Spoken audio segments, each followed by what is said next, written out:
Welcome to the Fasciaguiden, this extra podcast about the living body with Jean-Claude Guimberteau and Hans Bohlin. Welcome. Thank you. Well, welcome.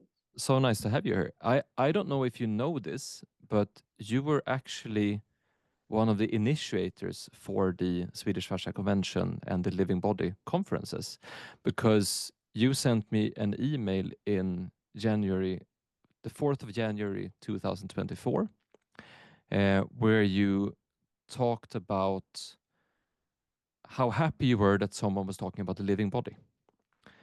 Because you saw our websites, our documents, and looked at it and saw we need more people talking about the living body. Could you start by telling us a little bit about that? Why were you delighted about the focus on the living body, and why do you think we need to focus more on the living body? Well, because during my professional life, I have been always in contact with living body. So my job is to observe living body. So at the beginning, I was not really interested by fascia. I was interested by the tendon sliding. I wanted to understand how is it working only, because when you are looking at anatomical books, the explanation is very simple, is very simplistic, and you never find what is in the books when you are making surgery concerning the sliding system. And so I decide to use, at the beginning, a long time ago, to use a microscope, and then to use a endoscope during surgical procedure. Oh, so in the beginning you just did it to understand what you were seeing to help you with your surgery. Yeah, it was during surgery. And I understood first that the connective tissue, which is normally called packaging tissue, was not only a packaging tissue, because all these fibers, the connective tissue is made of fibers, and all these fibers was penetrating all the organs, skin, tendon, muscle. You were able to observe fibers everywhere. And so as I was practicing microsurgery, transplantation, I have been almost everywhere in the body. And I observe that the fibrillar network is everywhere in the body. So I conclude that maybe this connective tissue is not only connective, maybe its role is much more important. And I suggest that it could be a constitutive architecture of the body. This was the first step. The second step was concerning the cells. Because when you observe fibers, in some place, you don't observe cells. In some other place, you observe almost only cells. So the relationship between fibers and cells is a complete fusion, tissular fusion. You can't separate a cell from the fibrillar network. You can't. If you do it, it's a via. it's a scientific beer. You understand what I mean? No, or Yeah. I might, but the listeners might not. So No, a beer, it's a mistake. It's an error. yeah, okay. And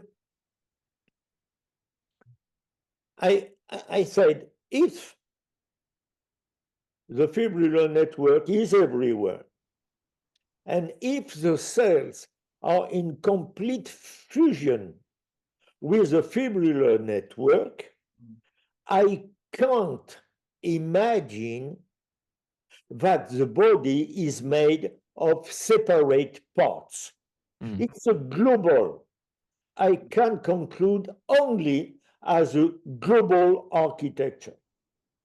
So it's like if you're to understand a lion or a giraffe, for example, but you Yeah. study them in a zoo, then you can't really understand them because you need to understand them on the savannah. You need to understand them in their natural environment. So by taking out a cell from the body and from the fibrillar network, you can't really understand it. You need to understand it as parts of the whole inside of the living body. Is that an analogy that might work? Yes, yes, but I understand very well, but it's difficult to make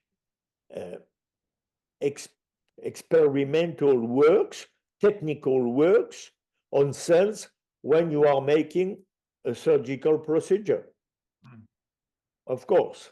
So maybe it could be done on animals in labs, and I think scientists could be uh, could be could be how can I say, could be encouraged to do more on living animals than on dead fragments. So they can study inside animal with an endoscope, and they can observe cells in living situation, because it's different. Sometimes you can see areas with a lot of cells, thousands, billions of cells, and then just beside, no cells. Sometimes you can observe thousands of cells, and sometimes 20, 40 cells just beside, completely isolated from the main group, and you don't understand why. What are they doing? Right. My question was, what are they doing there? By themselves. Sometimes you can see cells all along the fibers. What are they doing? Are they moving? Well, you are smiling.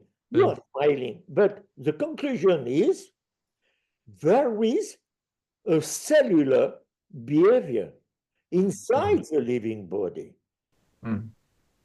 But you said it. You said, I think one interview we had with you. You said that this is, if it's a global structure, you have to look at you said that it's a paradigm shift. You have to look at other things at the same time, not just physics, but maybe mathematics or physics. So what do you mean by that? You know, of course, I hope, but during the Congress, we will be able to speak about mathematics, thermodynamics, complex system, and so on. Because when you change your mind concerning the body, you say it's a living body with inside electric power, with inside fluids. You are obliged to use the, how can I say, the basic principle of thermodynamics, physics of fluids, complex system theory, for example, strange attractor. You have a lot of fields which are not now, presently, introduced in medicine teaching. We never teach and we are never taught concerning non-linear system, for example. But our body is a non-linear system. And Because everything in the body is non-linear. Yeah, and everything is moving. Everything is moving, and everything is irregular. Yeah. Irregular. The fibrillar system is irregular. All the cells are different. The shape of the cell is not, there is no one way, one shape. No, all the cells have a different shape. In the living, maybe not in the on a dead fragment, but in the living, all the cells are different. And when you are looking some cells on fibers, or when you are looking to cells, all of them focus on a place, on an area, just there, not beside, just there. And when you are making a procedure on a patient with a local anesthesia, so you can speak to the patient. The patient has a personal, individual conscience. He has consciousness. And when you are looking at the cell inside your patient, you have the feeling that inside the body of your patient, there is a cellular behavior, maybe not a consciousness, but an intelligence, a way of doing. They know where to go. They know to collect together with other cells. So there is in your mind as a surgeon, you say, well, I have two worlds. One, yes, one at the level of the fibers and cells, there is a world inside my patient, and there is another world, it's my patient. And I can't talk with him because I am in the same world as my patient. But inside my patient, there is another world, and certainly in my body, there is another world too. It's like its own universe, basically, with all things changing and all things moving. You see, and it's very troubling. It's very, how can I say, disrupting in your mind, you see. You change your way of thinking. When you observe cells, it's not the cells. You say, well, it's a living thing. It's living with a purpose, maybe with a sense. I don't know, but there is something. And we are not to neglect it. Yeah, I was thinking about there is in other cultures, not Western cultures, but other cultures, they had a habit of naming everything, giving the forest a name, giving the lake a name, giving the bear a name, giving the wind a name. So they were personalizing everything that was alive around them, because then they related to it in a different way. And what you're saying here is basically that this body is actually alive, so it's almost like its own, not almost, it's like its own conscience, it's like its own, the expression of that living person.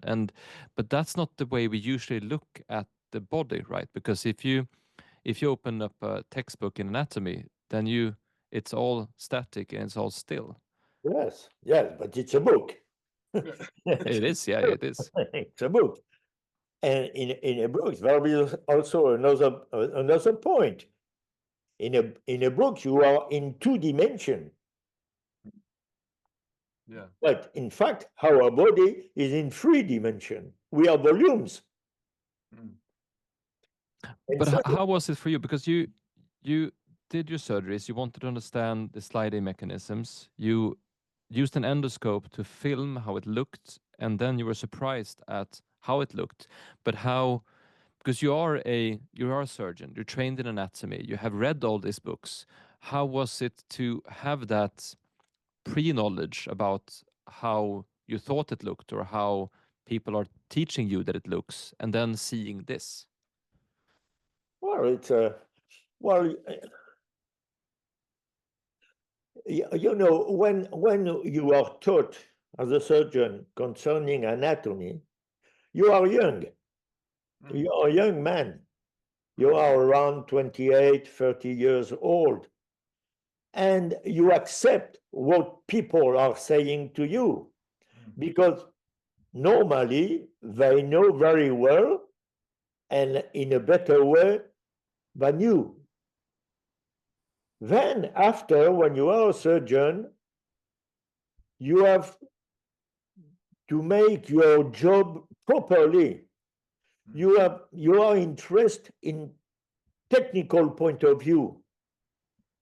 You know, you have to know where to cut, where to dissect, what to do, and it's little by little when you are getting older that you say, well,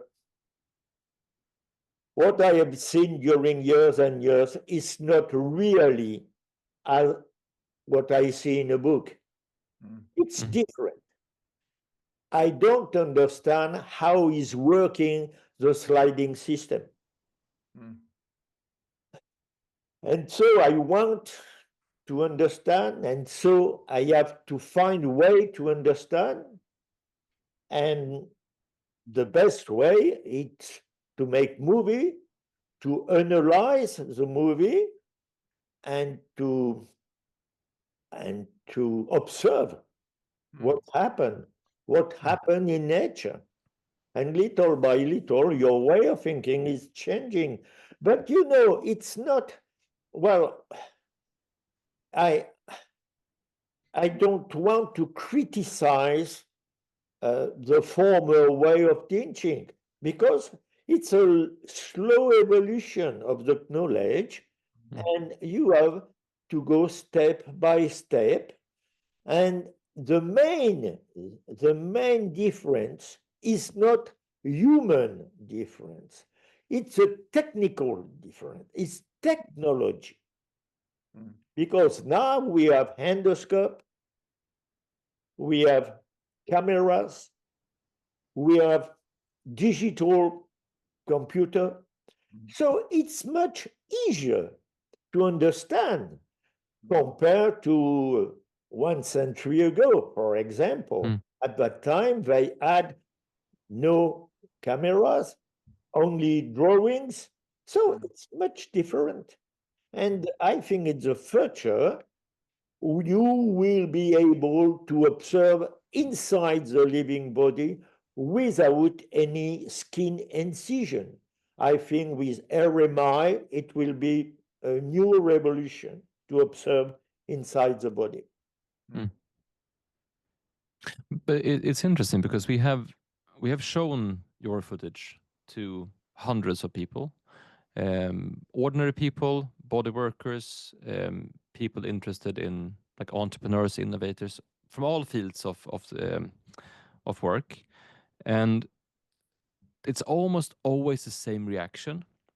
So people are first surprised that this is how it looks, and then they are fascinated or overwhelmed, or these images are sometimes, it's like they finally understand something or have grasped something, or and by looking at the footage, and then when we tell them this is how you look on the inside, then something else happens. They realize that it's actually them they are watching, but not watching themselves, of course, but that's how they look.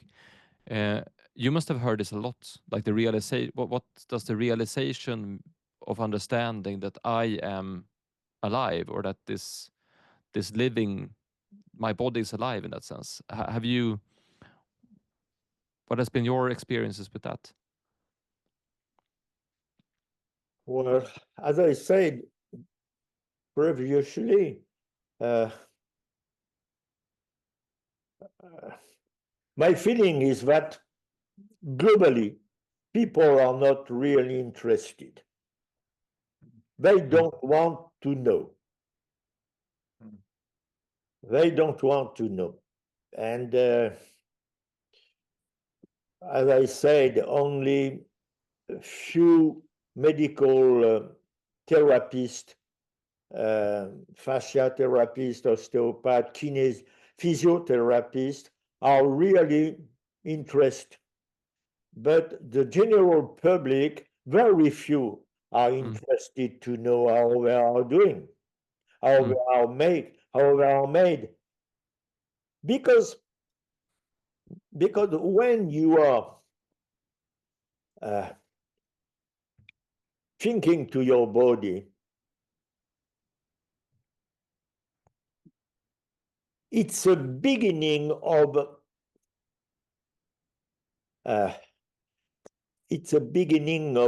irrational way of thinking. You have a way of thinking you are sure of your body. You want to be sure of your body.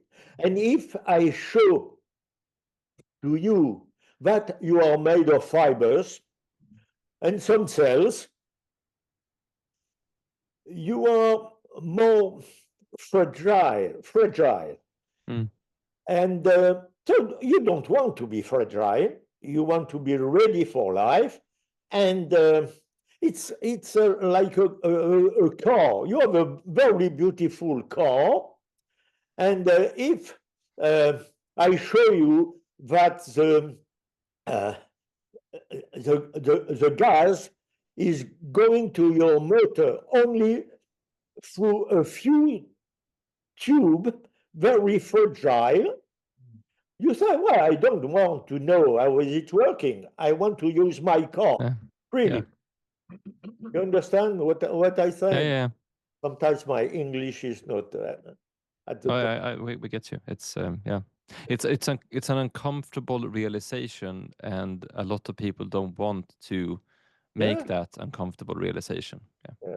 There is a part of our rationality.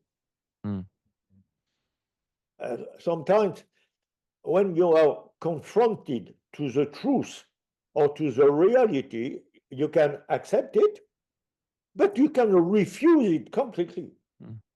I remember when I was working at the hospital, when I was leaving my office, very often I was seeing a lot of people who had been operated for heart disease or vascular problems.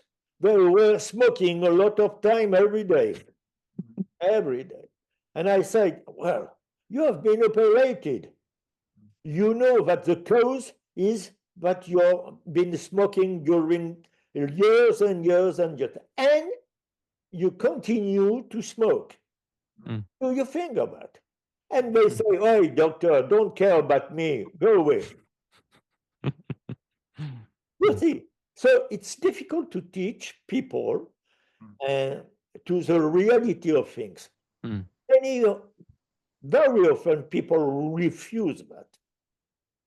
Do you think it could have to do with the way we approach and think about and feel about change in our society?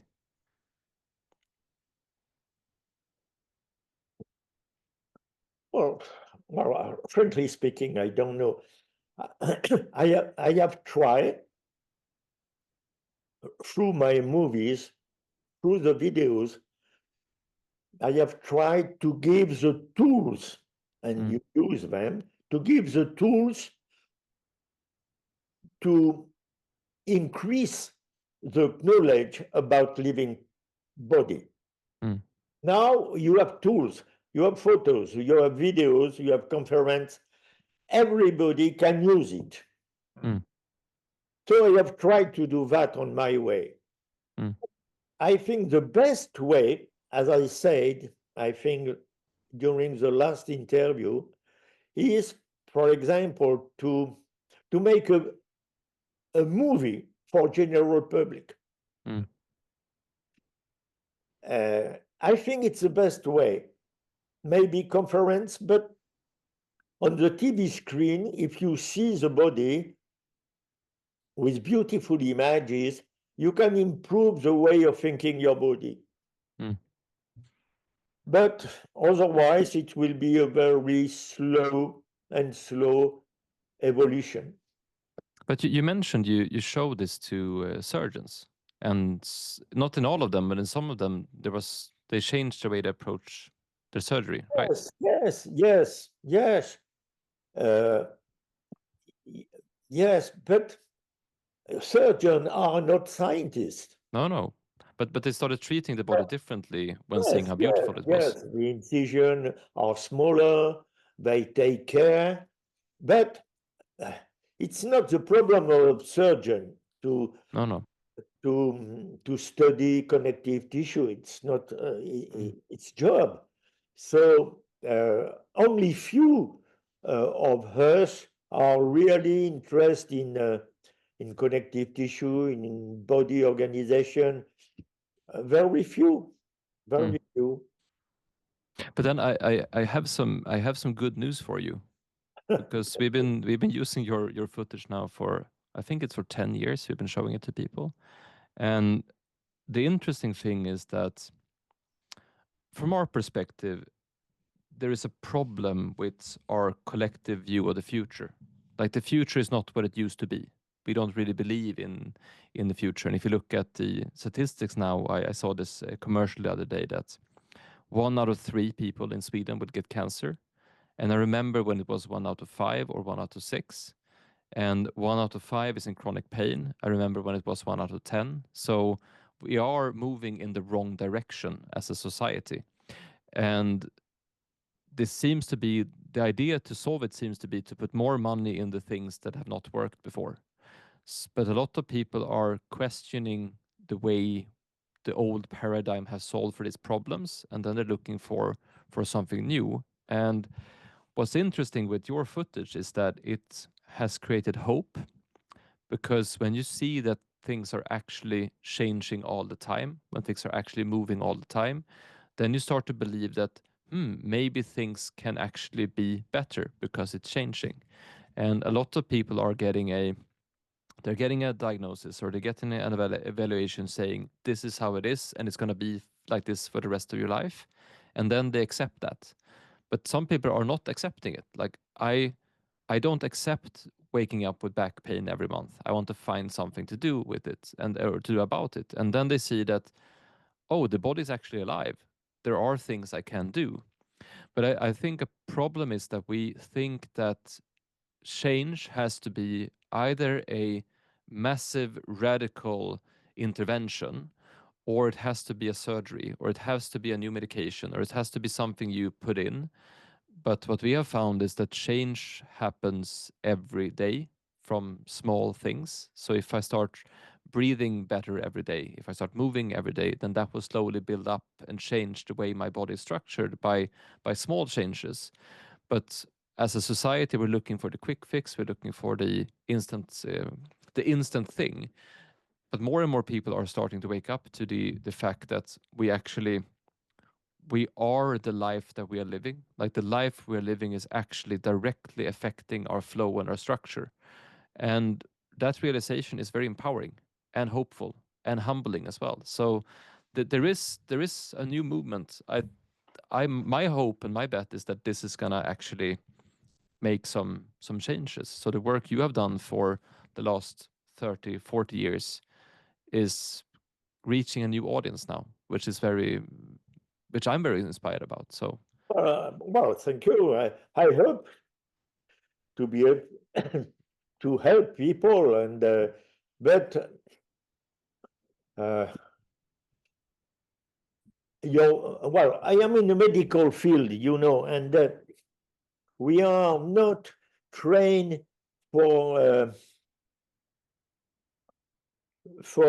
how can I say, we are not taught and made for expanding our knowledge. Generally, it's very focused on surgical society, medical society. It's a very how can I say? It's a small. I don't know the word in English, but it's a small society. Medical surgeon, and we speak together, of course, but it's not for the general public. And we are not trained to teach general public. Only people like movie makers can do something. Movie makers, maybe journalists for general public, writing some papers with photos. And then little by little, this could be introduced to kids at school in order to train their mind. And little by little, through generation, you will change the way of thinking our body. When you look at Vesalius, Vesalius, it's or at least almost 500 years ago. Well, first, he has been condemned at death, and thanks to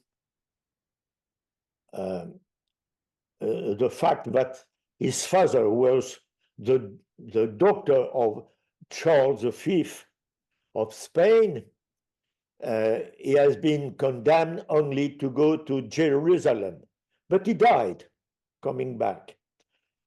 And his ideas, helped by the invention of the printing,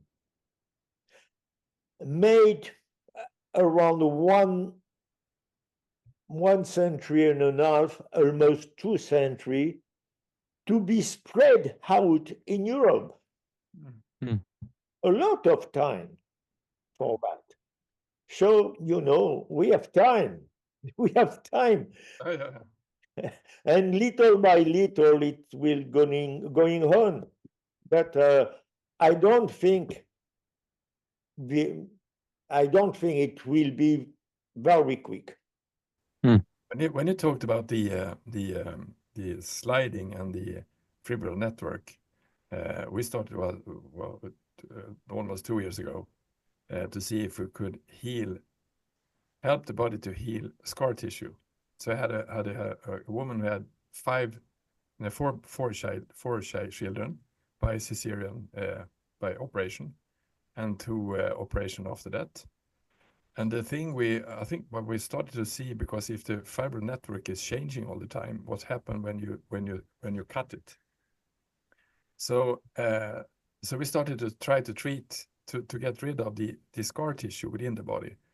The thing was it was like a tree inside the body, because when you cut it, you got the pressure of the connective tissue or the somewhere else.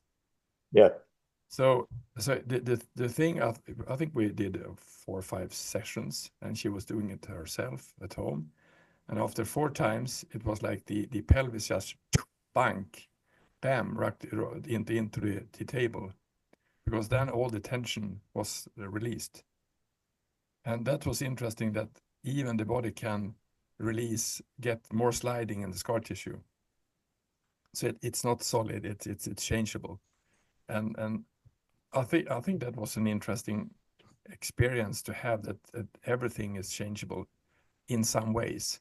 But I don't. But which one was doing the scar tissue that we read about to heal?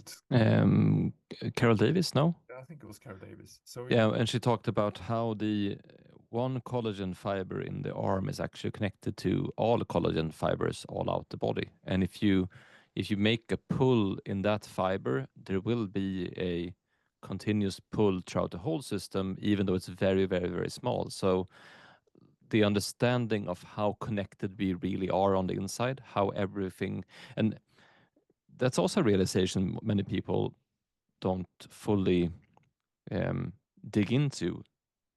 The body is actually connected. It's together. It's not separate parts. It's one living whole, and the whole thing is affected by the whole thing, and everything is affected by everything. And yeah. But then you realize that, and then you realize that, oh, my thoughts and my feelings and what I'm stressed about is actually affecting the hormones and processes inside of the body, which is actually affecting the collagen fibers, which is actually affecting my structure and my way of dealing with pressure. And I think that realization that we're actually one whole body is it could be, it could really change things. We believe, at least. Yeah, yes, I think so. But for example, you are interested in fascia. You have the purpose to interest industrial people, okay? But in Europe, very few people are interested in my works. Oh, Very few. okay. Oh, yeah.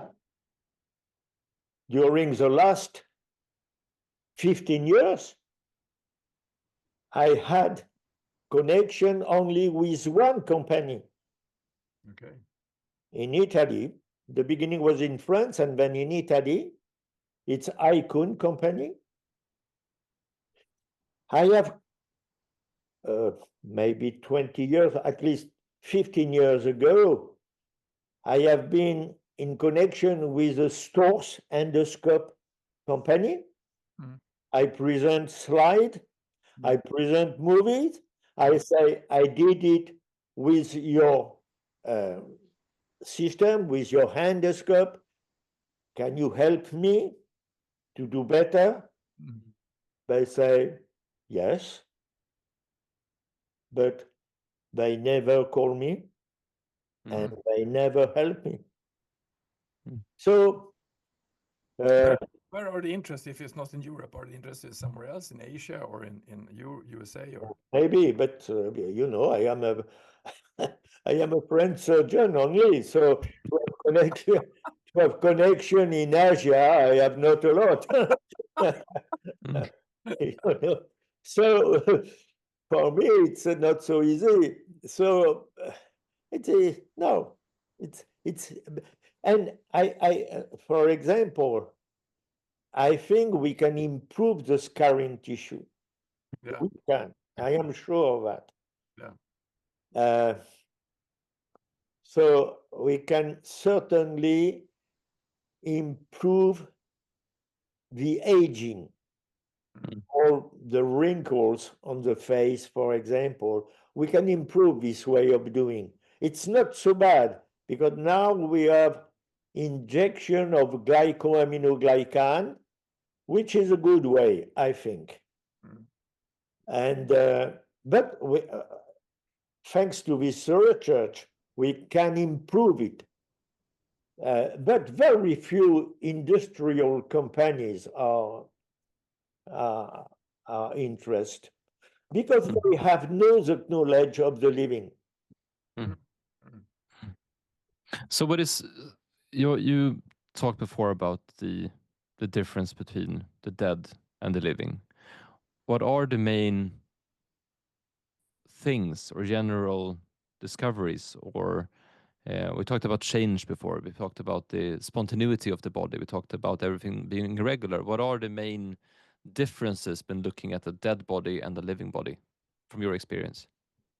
It's a mobility. It's a mobility. On a cadaver, nothing move. Under the microscope, nothing moves. It's first mobility. Second, the colors. Colors. Yes, on a cadaver, everything is gray.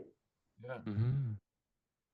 Under the microscope, everything is white or black. Even normally it's black and white, but if you put the fragment in fluids with colors, of course you can see in a better way cells, fibers, and so on. But it's not a normal way to see the living tissue. So mobility and colors, you have beautiful blue, red, yellow, brown, golden yellow. So it's beautiful. You never observe green. Never. Never green. Okay. Never green. Surprising. Never. And so mobility, colors, and how can I say? It's in English. In mobility, there is something very surprising. It's that the fiber move just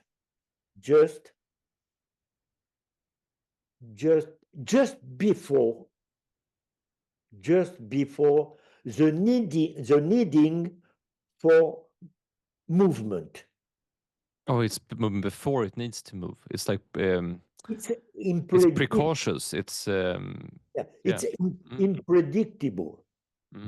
It's going to move, but you can't say when and where. It's going to move.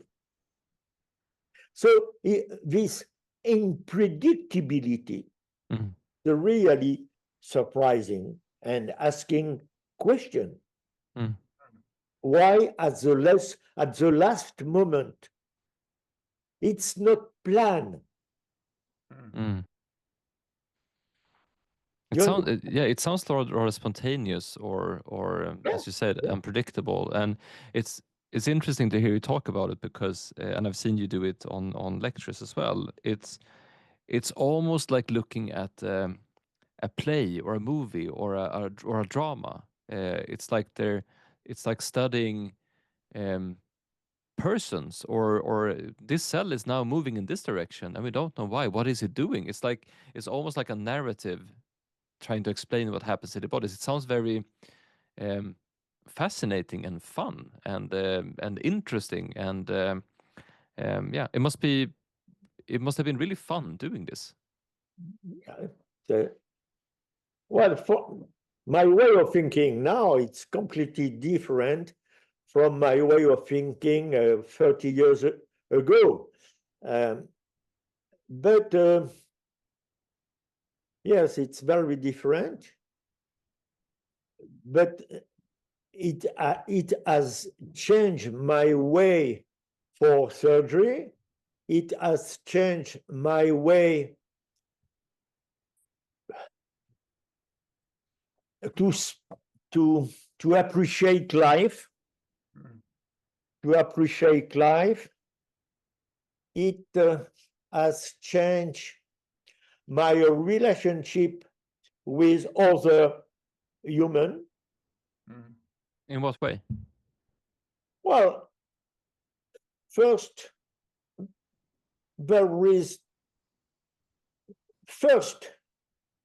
you have not to accept diversity